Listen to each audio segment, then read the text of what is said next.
बिस्मिल्लाहिर्रहमानिर्रहीम। आज हम इस उम्मत के यानी उम्मत मुस्लिमा के आलिमों के इल्म का जायज़ा लेते हैं कि आखिर ये अपने इल्म के ऊपर कितना अमल करते हैं। दुनिया का हर आलिम इस बात का दावा करता है कि वो अल्लाह के रसूल और उनके असहाब के नक्शे कदम पर चलने वाला है। दुनिया का सबसे बेहतरीन दौर वो था जिसमें आप अलैहिस्सलाम खुद दुनिया में मौजूद थे। वहाँ पर कोई इख्तिलाफ नहीं था। अगर कोई इख्तिलाफ करता, वक्ती तौर पर इख्तिलाफ होता तो आप उसे माफ़ कर देते, और अगर कोई उस इख्तिलाफ के ऊपर जमकर बैठ जाता तो वो काफिर कहलाता।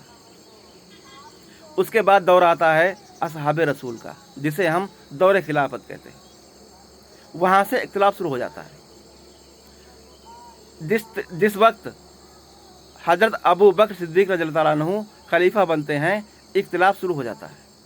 कुछ लोगों ने ज़कात देने से मना कर दिया और उसको यानी जो टाल मटोल की कि हम इस तरीके से अपने आप दे देंगे, ये करेंगे, वो करेंगे, और कुछ झूठे नबूवत के दावेदार खड़े हो गए। तो हज़रत अबू बकर सिद्दीक़ रज़ियल्लाहु अन्हु ने अपनी ताकत का इस्तेमाल किया, अपनी पावर दिखाई और उन फितनों को जड़ से ख़त्म कर दिया। यानी जितने भी फितने उठ रहे थे वो इसलिए उठ रहे थे कि उम्मत दो हिस्सों में बंटने वाली थी, यानी फ़िरके बन रहे थे।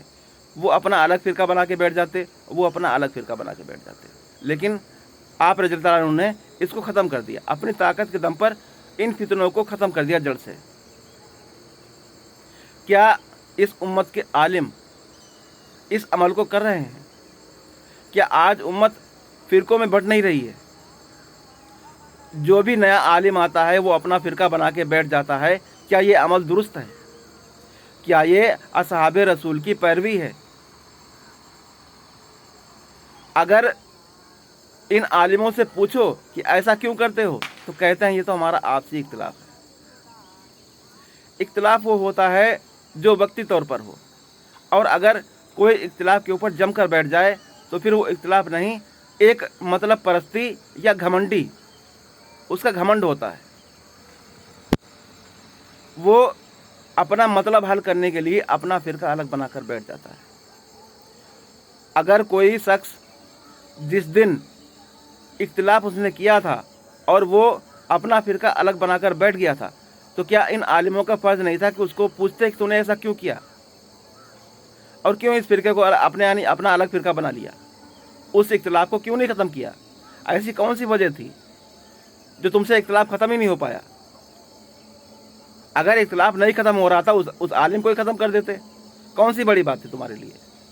क्या ऐसा दुरुस्त नहीं था? क्या असहाबे रसूल ने ऐसा नहीं किया? इख्तिलाफ अगर वक्ती तौर पर है तब तो दुरुस्त है, और अगर कोई इख्तिलाफ के ऊपर जमकर बैठ जाए और उससे उम्मत गुमराह हो जाए, फ़िरकों में बढ़ जाए, तो ये इख्तिलाफ किस काम का?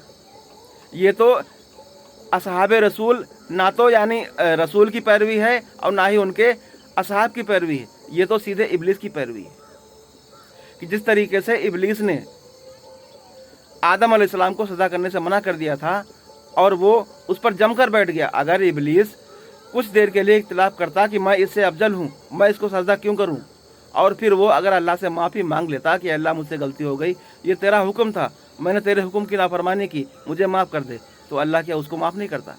बिल्कुल माफ़ कर देता। लेकिन वो जमकर बैठ गया, नहीं मैं अफजल हूँ, मैं इससे बेहतर हूँ, ये मिट्टी से बना हुआ है और मैं आग से बना हुआ हूँ। इस बात पर वो जमकर बैठ गया। इस वजह से अल्लाह ने उसको अपनी रहमत से अलग कर दिया। और आज दुनिया के आलिम जितने भी हैं वो कह रहे हैं कि हम रसूल और उनके असहाब की पैरवी करने वाले हैं, और काम इब्लीसों वाले कर रहे हैं। तो कहाँ से यानी जो है ये उम्मत की इस्लाह कर रहे हैं? ये उम्मत की इस्लाह कर रहे हैं या उम्मत को गुमराह कर रहे हैं अपना मतलब हल करने के लिए? ऐसे बहुत से वाक़यात हैं जो आगे मैं आपको बताऊंगा। मिलते हैं अगली वीडियो में।